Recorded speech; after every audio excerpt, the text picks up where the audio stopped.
Support for this episode is provided by Pennsylvania College of Art and Design and listeners like you.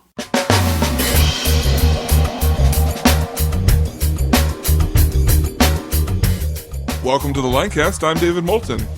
And I'm Keith Slesser. This episode, we spoke with Live from the Cellar's host, Josh Gibbel.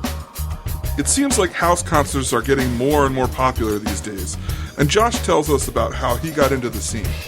The whole thing started almost accidentally, and it's kind of, I didn't have any kind of game plan. It just has sort of been like making a snowball, and it just sort of happened, you know? Later in the show, we discuss why house concerts are becoming so popular. So, there's like the big artists, but then on the other side of it are like some really local artists that are getting started with their music, that maybe a lot of the gigs, if they can land somewhere at coffee shops or bars where like most people aren't really coming necessarily to hear them play even as much as like to drink or hang out with a friend and drink coffee or beer or whatever they drink.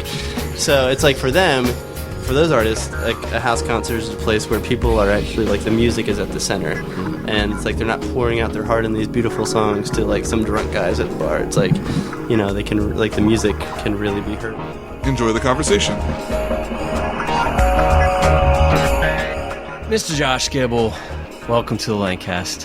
Thank you, Keith. This has been my dream for many days. I'm sure it has been. Most people, I think, dream about being on the Lancast.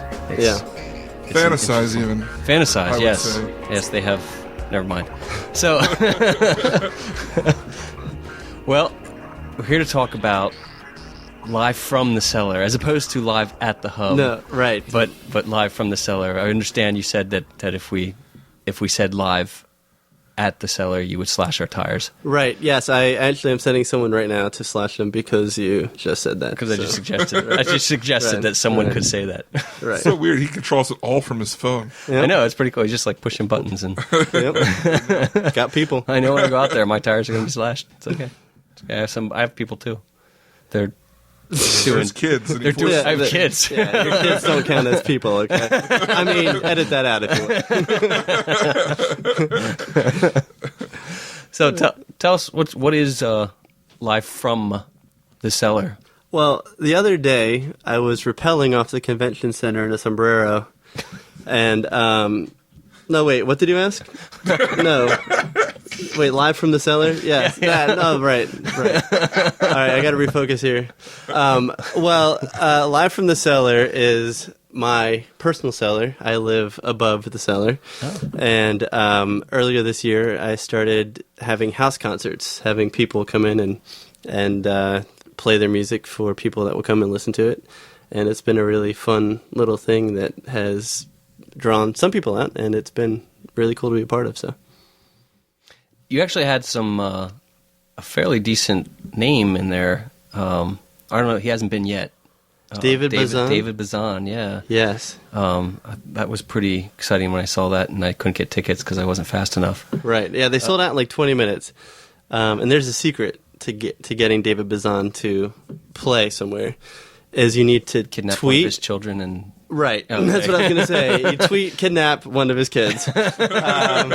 No, you got to tweet him constantly, and and I tried to make them like little memorable things. Like my last one, I said something about if the Mayans are right, you only have 8 more months to come to Lancaster to play my house. Or it was like something like that, because I saw him in Baltimore at this place that I thought if he could play in that place, he will play anywhere. So, like, we were squeezed into a dining room that really was supposed to hold about 3 people, and we had like 30 people in there, and it was really cool. But I thought, man, he could definitely come and play in Lancaster. So, yeah, I started tweeting him, and when I called like the number in the website, and his manager was like, "Oh yeah, he's been telling me about that guy from Lancaster who keeps on tweeting him." So I guess he noticed. So that's what I'm going to have to do to get him at the Hub. Mm-hmm. And tweet things like "Hub's way better than Cellar." Cellar blows. Hub is where it's at. When is he playing? What's the date? September 1st. September 1st. It's sold out, so nobody else can get tickets for it. But I thought, that on September 1st, you can all sit and go, oh man, I wish I could go see David Bazan, but I guess I You can't. could come slash his tires. I don't know what. He has a van. You could come slash his tires, but no, don't do that. I just hide under Hide the out van in for them to his come van. out. When he comes out, jump him. Yeah, you're going. Play a song now. Yeah, I'm excited for that. That'll be pretty cool. What's the process been like learning how to book these bands? It's what's cool about it, I think, is that the whole thing started almost accidentally, and it's kind of, I mean, I didn't have any kind of game plan. It just has sort of been like making a snowball, and it just sort of happened, you know. So the way it started, actually 2 years ago, Gordon Smoker was a friend of mine. He's now going by the Hickorytown Ruckus, and I think we'll be hearing some music from him in the next couple months here. But he came and he played, and there was maybe 10 or 12 people there, and it was really cool and fun, but like my basement wasn't really fixed up for it. I kind of threw it together, and so that was 2 years ago. And then earlier this year, I was talking with a friend of mine, and he said, "Hey, there's this thing, house shows. If you had one in your house before, why don't we do another one?" So it was Ben Rothermell. Maybe you guys know him. He's local here. And so he came and played with a couple other bands in February. And I worked my badonkey off to get the basement ready. And so I thought, hey, I mean, I may as well just keep on doing this. Like I put a little logo on the wall, and The pictures made it really cool. So It looks. I saw you just looked for a logo. right, on my I wall. did. You picked that You up. did. Yeah. I saw you looked for Yeah. a logo. Say, is he as cool as me? No, but I have a trumpet and a broken clarinet. I do Also not have okay. that. I do not have an See? ensemble. Okay, that's right. And stop signs. I have 2 stop signs. Right. The pictures from the Cellar, they make the stage look like it's this grand venue, and I'm like, man, this Cellar must be huge. And then you see pictures from like different angles, Right. And like the people are like on top of the band, it's like teeny. It's really tight. And it's like, man, that must be a pretty cool experience, just because Yeah. it has it. When the band's standing up there, you feel like it's a big concert, but then you're sitting right up on them. Right. You're like smelling their breath, Yeah. probably as Yeah. they're singing. So we've had up to I didn't even count that night. I couldn't. First of all, I can't count past 30, so I'll put that out there right now. I only count up to 30. How do you get to there? You only have 20 fingers and toes. Well, I count my fingers twice, but then I always lose. I just can't count past 30. It's just a thing with me ever since third grade. I don't need this brought up again. But it was more than 30. I counted 30, and then there were some more people over there. So, no, I think it was like in the 50s, though, one time. Letitia Crutter was playing, and I think it was like 55 people or something like that. And it was like, that was really max. Like, I would call like 40, 45. So is that what you're maxing out now for like this guy? Yeah. I told him to sell 40 tickets for Bazan, Okay. and I think that will be like full, but hopefully slightly comfortable. Guy sounds like a disease. Bazan. Bazan. I'm sorry. Did family know? How Bazan.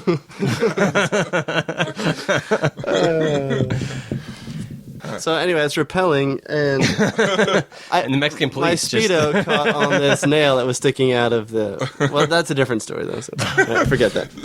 It's going at the end.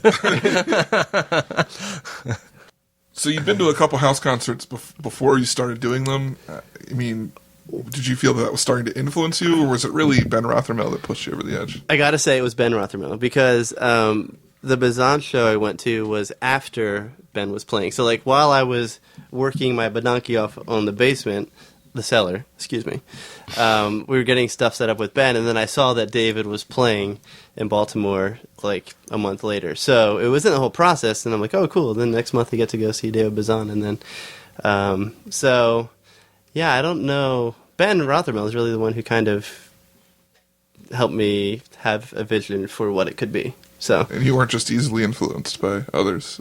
well, I fought it, but yeah, Well, what makes it a cellar and not just a basement? because everyone has a basement. This Oh, is a cellar. It's a Now I cellar. think of cellar. Cellar, I as, hardly know her.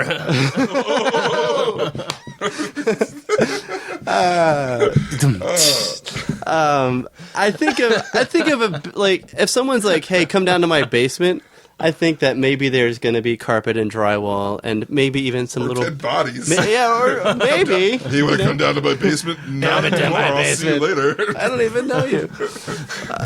But I think of Cellars as being a little more, rough and not like drywall-y and stuff. So that kind of seemed to fit a little bit more. And it's like, I don't know, like wine cellar sounds cool, but like wine basement sounds stupid. So I thought cellar would just be a little more like hip. So anyway, when we set it up for Ben to play, I thought, hey, I ought to give this thing a name and put it in the wall. And so I just came up with a lot. I mean, I thought about like dungeon or like something really like way over the top like that. Yeah, and it's like heavy metal music. We know this band we had on. We could probably. So you have a family, and how do they feel about these crazy people coming to your house, just randoms? Right. Yes, that's a good question.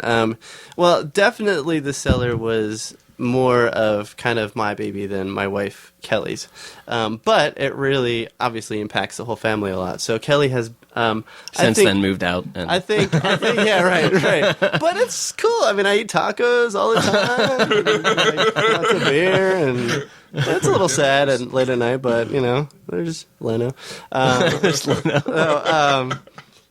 Kelly, I think, has gone from at the beginning kind of like curious what it was like, and then maybe like, oh wow, this is a lot, to like, no, this is cool. This is like our thing, And there's kind of been, I think a lot of it has to do with expectations. So like for me, I think of the Cellar as something that I do, not like income producing, but like it's something that I commit my time to, and I recognize it's going to take time, it's going to take effort, and maybe there's other things that we need to cut out to do this, but it's like, yeah, every 3 weeks or so we'll have this event happening in our house, and Kelly has really been very supportive of it. I'll confess on the air that Kelly does most of the vacuuming before the shows, and is always very happy to help out in that way, and so she shows her support in very practical ways like that, and is really cool about it. Very cool. And we have a 4-year-old and a 5-year-old, and they are often not there when we're having these events, but sometimes they might be. They're at keggers and stuff. Yeah, they're busy. I mean, they're all over the place. They're going out. They got friends to hang out with. Right. So if they go. At that age, who knows what they're doing, right? Yeah. Well, like they're kind of into the alley cat. So like Friday, Saturday nights, that's usually what they're at. The 5-year-old, he's all about the martinis. 5-year-old yuppies. Yeah. Like, dude, have a beer. He's like, pull in a martini, Dad. Whatever. He likes the Smirnoff. Yeah. Do you ever sit during the songs, during the music, and sit there and think, wow, I'm way better than these people? Because I never have. I think that every time, actually. In more than one way, too. Like, Yeah. not just in music. No, I just mean like on a basic It's a terrible human question. It's just all I could think on a of. basic human value level, I think I probably in some way just have more worth I'm a better than this person. person. I am a better Than these candidate people. for air and breath than this person, is what I think to myself. I mean, I'm thinking that about you guys right now, honestly. Just to be completely honest, and I don't want to You withhold probably are. stuff. You probably are a better person than this. 'Cause I'm sort of a bad person. Well, you know. I didn't want to bring that up. It's true. It's true. I kick a kitten whenever I can. I can. I do play guitar, as at least you know, Keith, Yeah. from our past.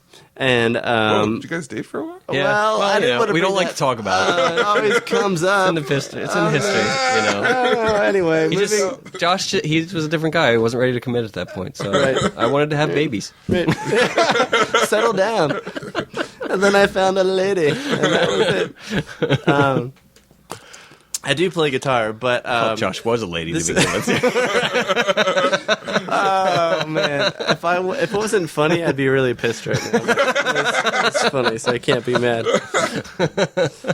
No, I do play guitar, but I like this season of life. I would much rather be doing what I'm doing than up there playing. I'm not like a prolific songwriter or anything like that. I don't aspire to do what the people that are playing are doing. I just like fiddling around on my front porch with a guitar, So, Very cool.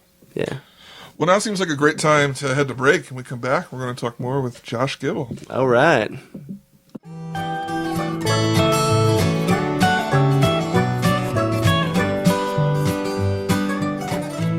Whoa, David, what have you got there? A pina colada? No, not the drink. Oh, this. Yeah, I've been meaning to tell you about this. We just got our shipment of 3x10 bumper stickers in. Oh, sweet. Now I can put one on my car and pick up chicks. Keith, you're married. Whoa, it's working already. Well, if you want a chick magnet Lancast bumper sticker like Keith, they're free. Just email us at bumpersticker@thelancast.com. Hey, Keith, get back here with the box of stickers. I need one for my car.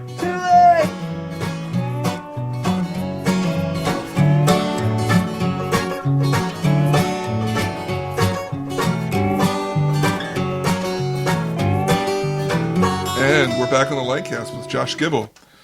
Josh, we've been talking about Live from the Cellar, your house concert venue at your house. But let's talk about house concerts as in a broader scope, because... Let me stop you right there. I'd rather continue to focus on me and my specific venue if we could. Okay. Well, let's talk about the paint at Live from the Cellar. All right. Where did you get this paint from? Fine, we'll go broad. Fine. Because I stole it and I can't talk about it. So. Well, I'm sure you're now in the world because you've done a couple, and you're talking to these... You're in the world now. I'm in the world. Welcome to the world. It's to be in the world, but not of the world. In, of, and around. That's right. We get a lot of these people passing through that do a lot of these kind of shows. And what's the general atmosphere like for house concerts in general? Well, I have not been to too many outside of the ones that I've happened to host, but the funny thing is that, like, I've had some people come through, like, they walk in the door, first of all, and our house is not, like, anything super special, but they're like, oh, wow, this is like a house. It's like toys, and, you know, it's like there's, like, sofas. Like, I think some people think of, like the kind of basement scene with, like, just lots of liquor and metal music and like whatever. And so a few people have been like a little surprised that it's not that kind of venue. It's more of just a kind of laid back place. It's like, it's always BYOB and stuff. And so I think that house concerts are kind of becoming more of that, like, I don't know, just not like a big like party atmosphere, but more like kind of a laid back.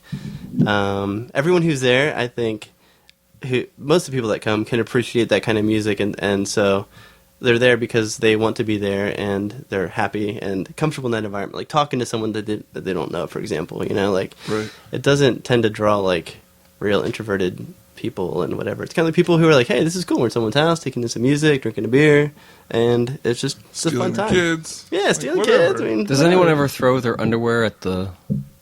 Never mind. Well, at the host all the time. All the it time, seems. okay. Wife doesn't count. Right. doesn't count. Then no. If you take out those two, then there's no one ever throwing it all. No, but I think that they're a growing. I think that it's a growing thing that we're going to see more of, and I'm excited about it. Why do you think that is? Like, why do you think these people are going for this kind of semi-awkward environment? Right. Well, I mean, I am not the one to like make big sweeping comments about the music industry because I don't know a ton about it. But it seems to me like the way that music is happening and being produced, and kind of anyone can do it now, and it's like there's more and more of this great music coming, kind of welling up, not just from like the big bands, but it's like there's so many opportunities, and so I think that like for a touring musician, it can be difficult to like make money taking a whole band that they have to pay, renting a venue, renting, you know, fog machine and lights and all this stuff. It's like at the Bazan show, for example, tickets are $20. He sells 30 or 40 a night, and he's by himself. So his like from a financial economic standpoint, I think it makes sense for some of the artists to do it this way. And I think that there's a demand for it because people are coming out. I think from my perspective, I think there seems to be a growing trend for a personal connection with friends and with artists, and being able to personally connect with those artists as opposed to going to a big concert. Yeah, it's great, it's awesome. Right. I mean, when I went to see U2, it was awesome, it was great. I loved being there, but it was this huge stadium, And as much as I almost was depressed by the end of the concert, because as much as it was awesome, and I felt like, there's U2, there's Bono, who does all these great things. I really connect. My entire life I've been listening to their music, and I really connect. But it comes to the realization at some point in the concert, I'm not really connected with him. Right. Like he doesn't know who I am. And he didn't pick you out of the crowd and give you a kiss? He didn't. He looked at me, but then he decided I was, too many miles away. So no, but it's there's you feel connected. There's there's the intensity of everybody, but then, at some point you come to this realization that this artist never saw me. Right. They don't know who I am from anybody else. They don't even care really because they don't have the capacity to care because there's just too many people that whereas the house concert thing, like you're guaranteed that person's going to see you unless they're blind, but you're guaranteed that the artist, you're going to have some sort of right. Blind people. Yeah, nothing. They just can't. I'm going to see steer me. this away from anything that could be discriminatory. Yeah. No, but Blind people are I just feel bad. They are always welcome, and I think they come. But I just feel bad when people can't look upon this awesome beauty right here. That's right here. Right. So no, but you're guaranteed to make a connection with the artist, right? And I think that is really cool for people to know that, like, right? Yeah, I saw this guy play, and I think it's very cool that David Bazan, because he has some national. I mean, he's got some national status. He's fairly well known across the country and stuff. But not just as a criminal. Not just as a criminal.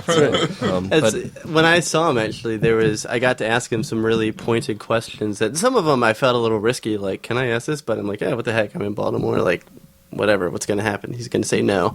But so I asked him if he's an alcoholic because I was curious about that. And I know that his dad had been a pastor. Hey, so it's so great to meet you. Are you an alcoholic? Your music makes me wonder, dude. Are you an alcoholic? Just level with me. And he did.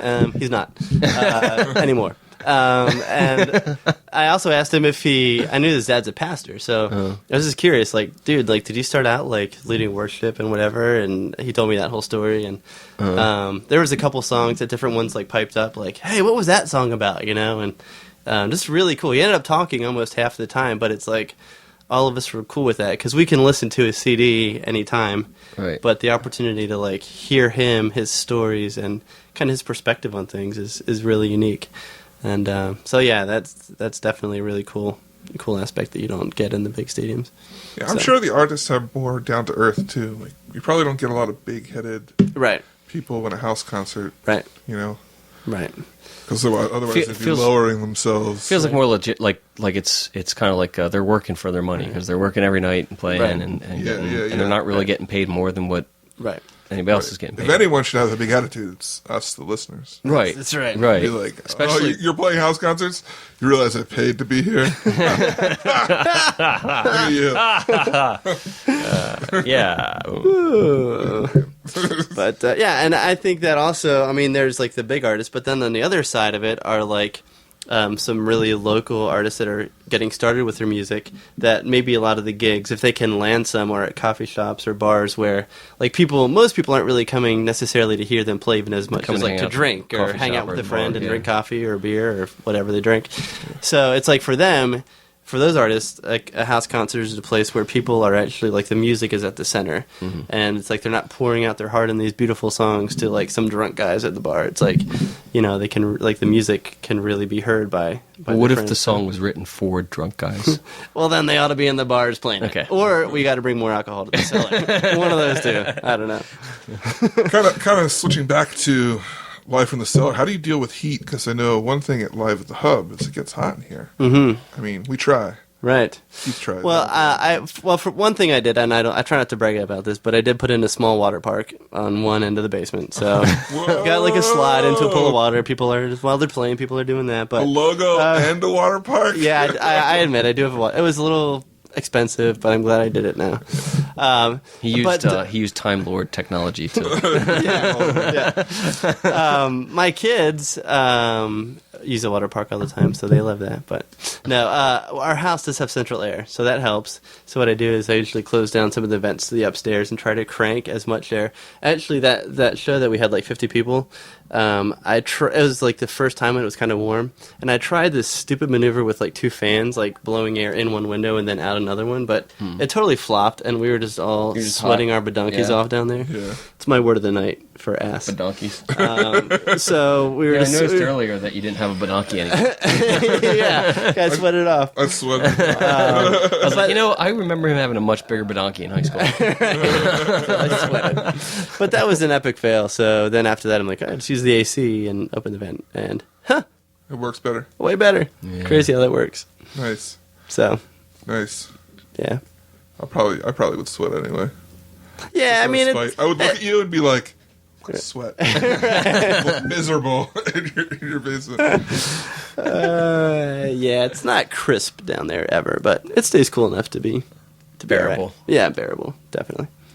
What about getting people out? You ever feel like at the You can end, leave you're now. like, Get out. like I wanna. What I do is Sleep. I draw a sword eventually, and That's why I have the guns here, actually, Yeah. for I have the hub when I want Out to with just you. pull it He doesn't even say anything. He just cocks it and sits down. that's right. and just start No. staring at people. Actually, what I've said a couple of times is, well, I got to be somewhere tomorrow morning, but so you can't stay past 8 or whatever, But people usually hang out. And one time we had a campfire that was really cool. This spontaneous bonfire happened In the cellar. yes, right in the cellar. Right next to the water park. Yeah. And I'm wondering. Right. Yeah. So it definitely had to crank the AC for me. Right, definitely. But I'm thinking, I was like, this place that's is kind of a anti, like the energy usage that that you're burning stuff and Right. you're- when I tweeted, man, the cellar's on fire tonight, I didn't mean like hot music. I meant like, man, it's on fire. Like, bring your hoses down here. Just burn it up. So no, it's always cool when people want to hang out afterwards, and normally within an hour and a half or 2 hours they'll all clear it out. There's always like the last couple stragglers that you gotta move along now. But no, that hasn't been a problem. So. Yeah. You gotta get him out of the house before your drunk kids come back Yeah, exactly. from the alley cat. Exactly. That's it. That's it right there. I'm gonna feel embarrassed. Oh yeah, that's all right. He's 5, and he's going through a phase. He's an AA. BA. Yeah. Baby's nose. Josh, you haven't asked a question tonight. Why don't you ask us a question? Okay. Have you guys ever rappelled off the convention center in sombreros and Speedos? Actually, no. Well, then. I tried to once, but I I have- had that same Speedo getting caught problem. Oh, yeah.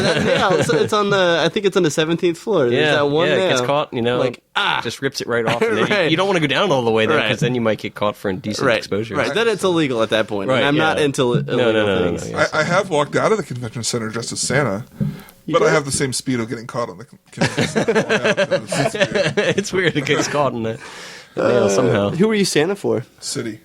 Tree lighting. You were the city Santa? Not this last year, but the year before. And I think this upcoming year I'll be Santa for the lighting. Like, I guess I switch off and on with the guy who does it now. And then I also do it like 2 or 3 times throughout the couple weeks till Christmas. So if I sit in your lap right now and tell you what I want, do you think maybe I could get it, or how's that work? Well, probably. Yeah, I think if you gave me money. If And you if gave me the money to buy what you wanted, Yeah. yeah. If I was willing to get sweaty a little bit. Yeah. Put the air conditioning up a little bit hotter. I don't want to sweat. So what do you guys see happening with music in Lancaster and these house concerts and all that stuff?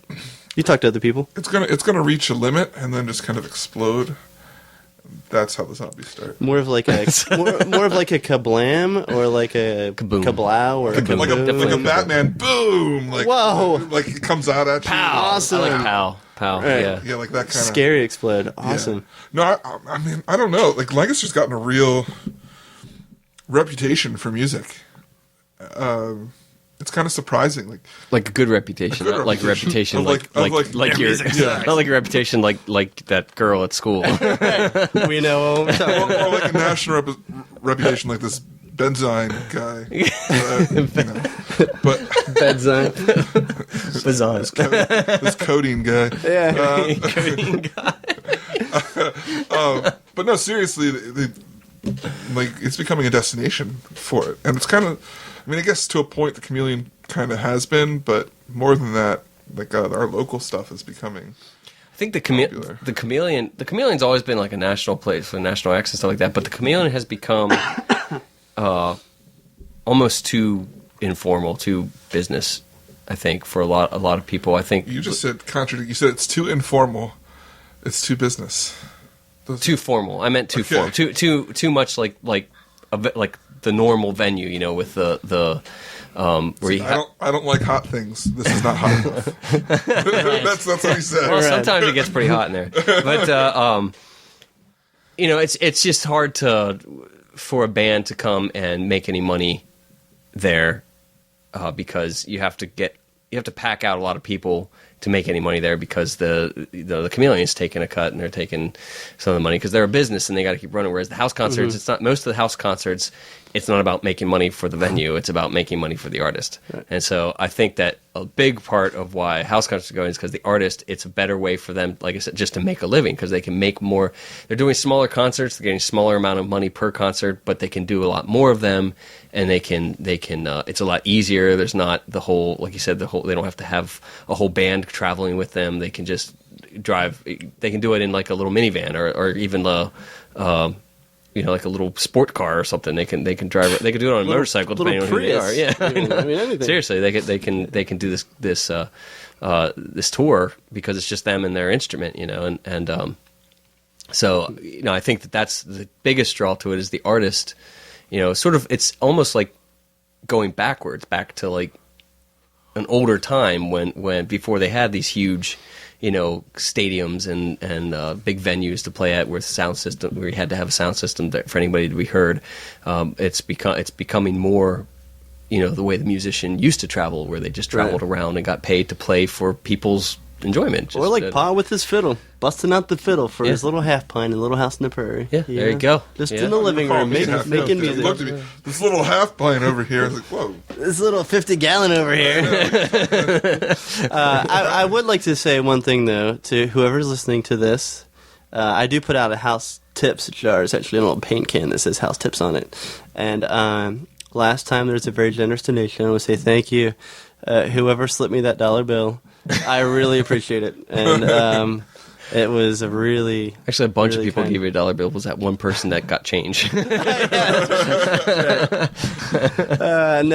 like that, and that's the whole thing of it is like people who love music and love community and want to see their communities move forward and have the musicians have a place to play. It's like if your goal is to try to make money, obviously it's totally the wrong thing, but really a cool way to kind of promote the local artists and that's the thing. I've had some other not like big acts, but some people coming through the area, and that to me isn't really a priority. Like I'd way rather have someone local than a touring band come through because in general, I mean Bazing, Badzing or whatever is different, you know. Bedzine. But Bedzine, yeah, is different. Benstein.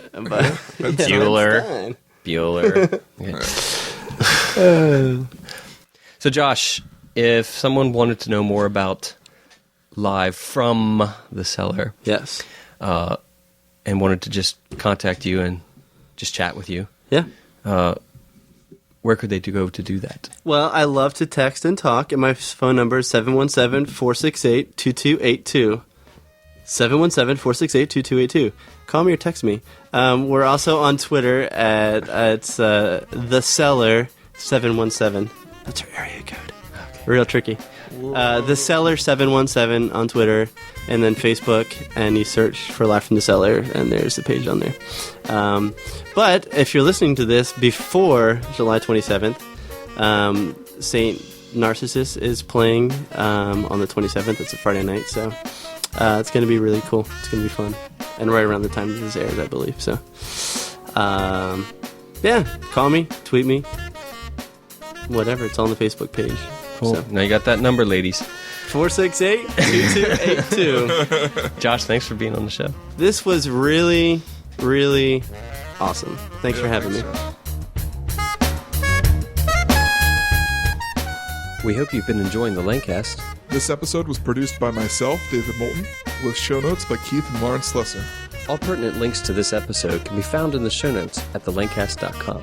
If you specifically liked this episode, we ask that you consider making a donation. Every little bit helps. Even $1 a show can keep us going.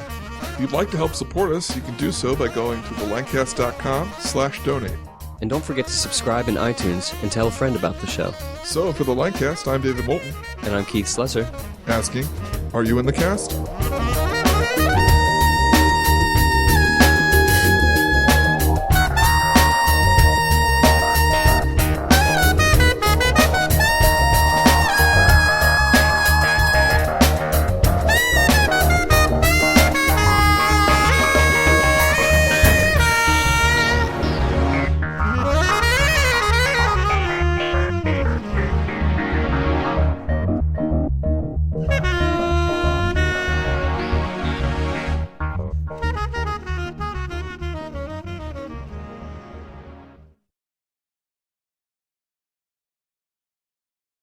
But it's cool. I mean, I eat tacos all the time. Like, lots of beer, and it's a little sad and late at night, but, you know, there's Leno.